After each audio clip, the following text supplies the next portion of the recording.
So when I hear the FEMaLe project, the first immediate thing I think about is that this is going to be a project on women's health. To me, it carries the ambition that it's a project that will make, or that will propose to make, significant progress in an area, women's health, that has been largely overlooked in the past. So it's very positive, I think. And also, I could also imagine that this is led by females, which it is. So I'm an epidemiologist with 17 years of experience in endometriosis epidemiology. I was trained in Australia during my PhD. I did a joint PhD program between France and Australia. And I was trained also at Harvard in the US during my postdoc. And I have a deep interest in everything related to the epidemiology of endometriosis. So on the one hand, on the descriptive side of epidemiology, I'm building projects to better quantify the prevalence and the incidence of the disease, to have more accurate numbers. And on the analytical side of epidemiology, I'm interested in risk factors for the disease, in its heterogeneity, so discovering its different forms, its natural history also, and I've started working in a particular on patterns of evolution of symptoms, and finally on consequences of the disease, both in terms of impact in patients' lives, in terms of quality of life, for example, and also in terms of long-term health risks, risk of cancer and other chronic diseases, such as autoimmune diseases, cardiovascular diseases, asthma, or other pain conditions, such as fibromyalgia.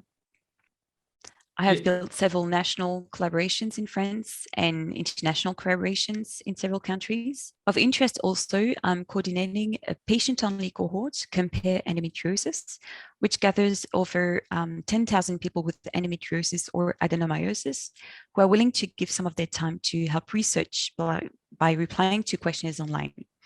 And in this cohort, I'm exploring with my group the factors that may lead to an improvement of symptoms in order to better understand which interventions should be favored according to different disease profiles.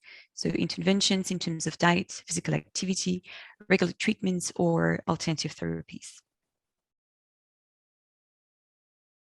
So to be a FEMaLe project advisor for me means providing feedback on the development of the project and on specific aspects related to my expertise in epidemiology. It means also contributing to ensuring that this ambitious project delivers its best outcomes, and also its potential to initiate new collaborations. The project could use my strength in terms of expertise in endometriosis epidemiology, in terms of knowledge and awareness of the literature in the field and of the groups who are working on the disease internationally. So I've been involved in different women in science associations. So first in France, the association Femmes et Sciences, Women in Science. And also when I was in the US, I was involved with the Massachusetts chapter of the AWIS, Association for Women in Science in the US. And I was part of the board of these two associations during my postdoc and recently in France. And, being engaged in these associations, I've participated to different actions to promote gender equality and in science in particular. So going, for example, in France to talk at high schools, then mid schools, to speak to young people and say, to show that, yes, women can do science and they could be successful and replying to students' questions. And also through the Femmes et Sciences Association, I've put together a mentoring program for female PhD students in the Paris area at the Université Paris-Saclay. And this experience was a build-off experience I had in the US from participating to a mentoring circle, because the US is really at the forefront of mentoring, I think, either in the public sector or the private sector. And also this was building off the experience of another person at the FEMaLe Association, May Morris, who was building a mentoring program. And so this program is still active now with a lot of participants in France and in the Paris region, and it's really expanding in other regions. And I've brought this experience again with the World Endometriosis Society, where we mentor junior clinicians or scientists to work on endometriosis. So this is not gender equality, but somehow related to mentoring. So particularly into mentoring, I think that next to mentoring programs that can be done and put together to provide a framework for this, it's really important also to mentor individually and to show mentees, to answer questions and, show that things are possible, and also how to step up for yourself and how to notice situations of inequality. And if I am myself in a position of power, I try to always keep in mind equality issues and diversity and inclusion issues. And, in building programs or in building seminars, for example, or communication events in science, and to call out if I notice any equality, in any inequality, sorry.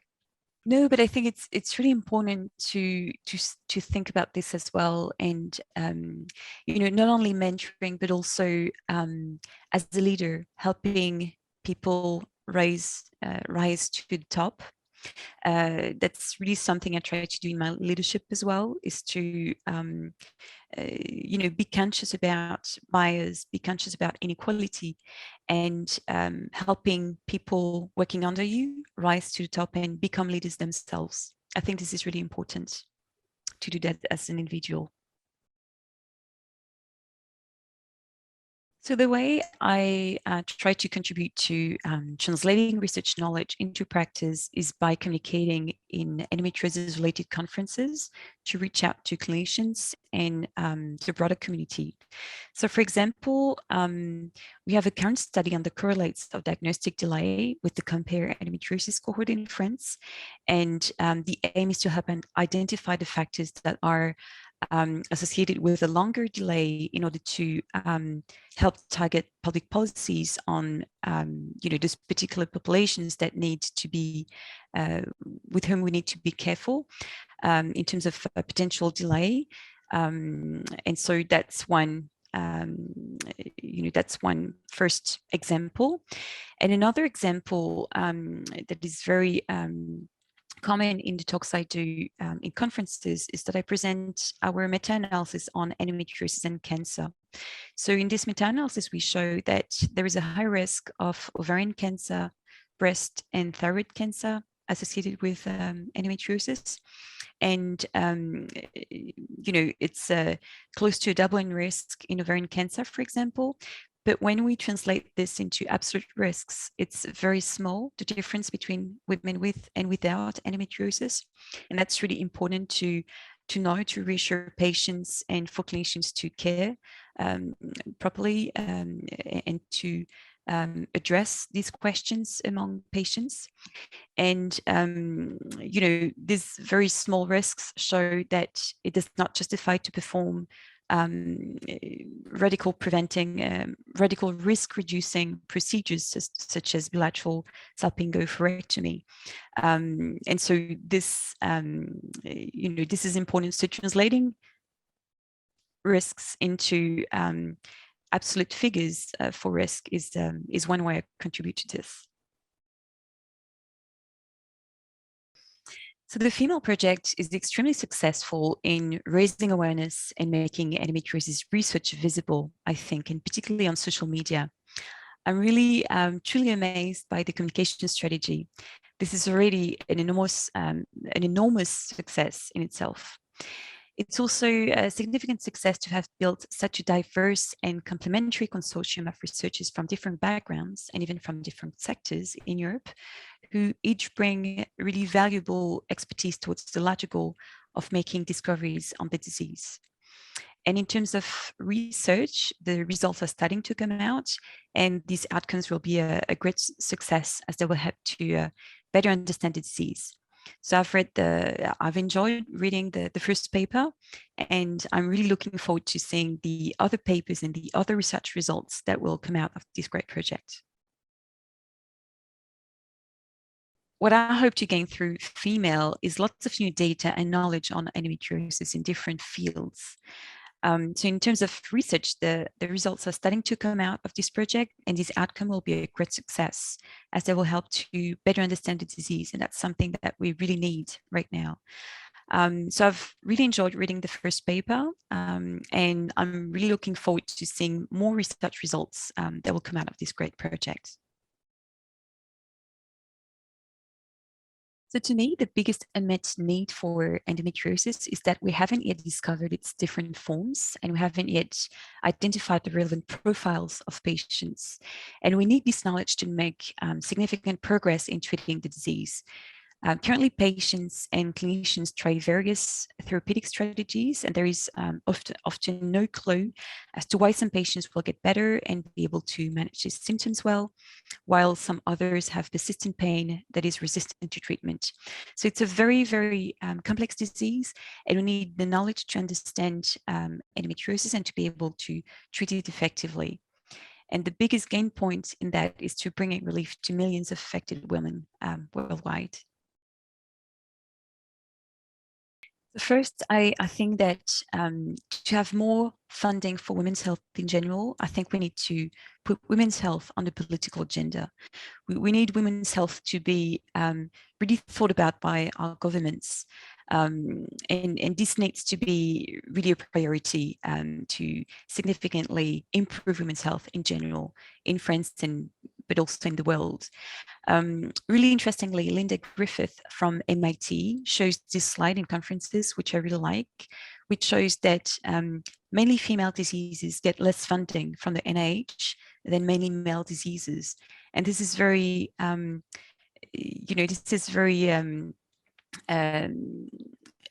revealing, I think, about the fact that, we don't think about women's health as something really important.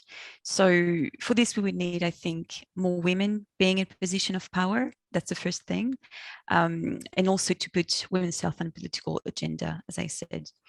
And so once we have funding, more research funding for women's health, I think it would be really important to study diseases that touch both males and females, and study the specifics of women, because we know that, for example, for cardiovascular diseases, the symptoms are different, the way women respond to treatment is different, and risk factors may be different as well. So we need to really put a focus on women, but also for mostly female diseases, for gynecological diseases, we need to have more knowledge, because we know close to nothing yet about the causes of many female disease, such as endometriosis, of course, but also leiomyoma, PCOS, and also about the premenstrual syndrome or the premenstrual dysphoric disorder.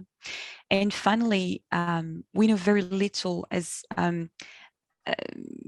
as aberrant as it may seem, we know very little about the menstrual cycle.